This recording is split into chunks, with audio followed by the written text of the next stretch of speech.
পুড়ে গেলে তাৎক্ষণিকভাবে কি করবেন? যখন কারো শরীরে আগুন ধরে গেছে, সেটা আপনি হোক বা আপনার পরিচিত যে কেউ হোক, প্রথমে 3টা কাজ করতে হবে।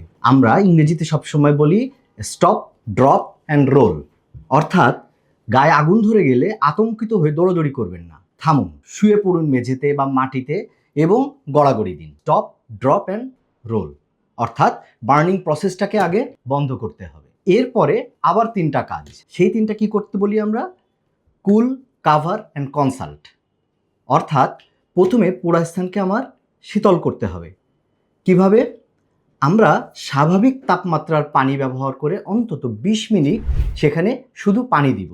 স্বাভাবিক তাপমাত্রার পানি, আপনার ট্যাপের পানি হতে পারে, টিউবওয়েলের পানি হতে পারে, আপনার নিত্য ব্যবহার্য যে পানি আছে, কোনো পানি আপনাকে খুঁজতে হবে না। আপনার আশেপাশে যে পরিষ্কার পানি আছে সে পরিষ্কার পানি ব্যবহার করলেই হবে। এরপরে এর জায়গাটাকে আপনি কাভার করুন। আপনার বাড়িতে আপনার বিভিন্ন অ্যান্টিসেপটিক যে মলম আছে অথবা অ্যান্টিবায়োটিক মলম, যেটাই আপনার হাতের কাছে থাকুক না কেন, সেটা দিয়ে কাভার করুন।